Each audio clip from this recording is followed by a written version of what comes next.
Welcome to Coach's Weekly. I'm CJ Sullner here with head volleyball coach Troy Campbell. Coach, a tough opening week for you guys, 4 matches. Some different issues actually arose that we just talked about off camera, but a 1-3 weekend, you got a lot of young people, a lot of experience, and that's the growing pains of a team that has just a lot of new parts to it. Exactly.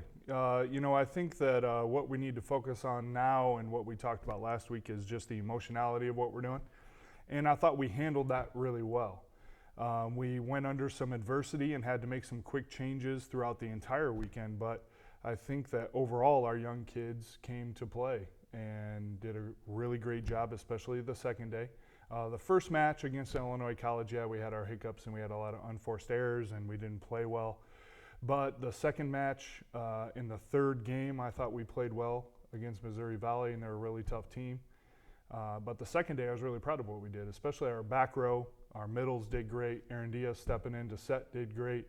So everybody really took care of their jobs. Mackenzie Kelty got to play on the second day. She wasn't ready to play on that first day health-wise, and the second day she felt much better and was able to play and did a great job too. So the future looks bright, but the future's a way off. So we just still have to go through a few growing pains, and hopefully we can persevere through those and do a good job.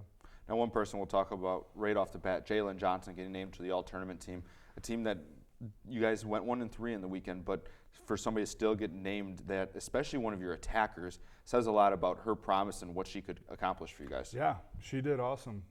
She is quite an intimidating presence at the net so far for us. And that's something that we haven't been able to have, is that overall really intimidating kid at the middle position for us. And she's doing it attacking and blocking and, serving. She did an awesome job too. So she had to play all the way around in a few matches this weekend when we had to move her to the outside, and she did great with that mentally. And, she's just an overall fantastic kid. We're expecting big things from her, but she's still in her learning process too. That's what's really great for us, is even though she's all tournament team and all of this stuff, she's still got a lot to learn and a huge way to grow. But, starting off right here is awesome for her. She did great. Now, a lot of coaches have different views on this. Some coaches want to just have a few cupcakes at the beginning of the year, easy matches, get the confidence, get everything rolling. You guys really haven't done that, and I like the idea that you go out and you want to play the best to be the best, and I think that's kind of going to be that learning curve. You guys have North Central and North Park tonight, and that's a good start of another 2 tough opponents that you played multiple times last year. Yeah, exactly. I think that some of the mistakes that some coaches make, and I don't know who they are, but I think that they don't challenge their teams enough at the beginning of the season, because if you don't play a quality opponent, or at least someone who knows what they're doing, none of the things that you need to fix get exposed. All you do is you just go through the game, you have a great match, you play fine, and there you go. You haven't discovered anything about you. So especially early in the season, having this North Park, North Central thing like you referenced, or the tournament this past weekend where we were able to play a team as good as Missouri Valley, really exposes what we need to work on in practice, and that's what we need to know right away. So I love, stepping it up a little bit. Oh, and not playing the best teams in the country, but at least playing some quality opponents so that we can, fix some stuff and make some adjustments prior to our conference matches. So, we have our cupcakes in our schedule, but I think they're at the right time. And I think that we'll be able to work on stuff during that time, but immediately you need to discover what's wrong and how to fix it. Now, we referenced the matches tonight. It's a busy week for you guys. You guys go 4 matches, now 2 more tonight, and then a 3-game weekend at Earlham College in Indiana. It's busy.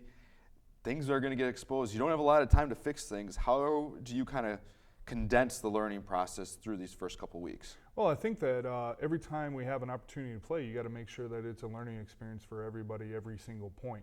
So we're trying to emphasize all of those things that we need to work on while we're in matches, and that will hopefully be good for us in the long run. It's tough because it's a lot of emotionality in matches. Sometimes things aren't going well, sometimes they are, and it's tough to concentrate on what the message is, but I think our girls are starting to learn how to do that.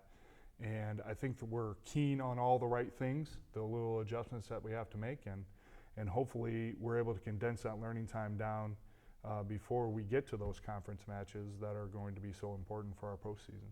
Now we'll kind of lighten it up a little bit. Your girls like to dance. Yes. I've seen it during practice. I've seen it during games. They have their own little kind of things that they do when they score points. Who do you like the most as a dancer? Who's the best dancer on the team? Calling you out here, the girls are going to get after you at this. Oh, geez. Well, I'll tell you who has the best dance. Okay, so everybody does a separate dance. Every time somebody scores a point, we have a dance for that specific kid. So we kind of got that from the Olympic team that was doing the same thing. I thought it was a really neat idea, so we talked about it, and the kids wanted to do it. So the person with the best dance is Raven. Okay. The fans were doing the dance.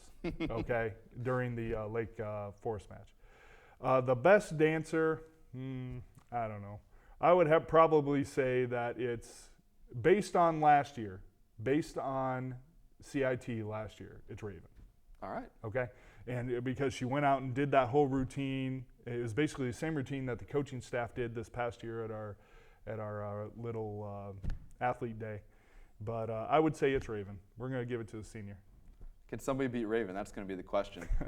Cougars are going to have a busy week. They open up with North Central and North Park tonight at North Central. Live stats are available. Also on Saturday and Sunday, we will be with them in Indiana, keeping up with them live on Twitter and Facebook. For Coach Troy Campbell, I'm CJ Sellner. Thank you for watching Coaches Weekly.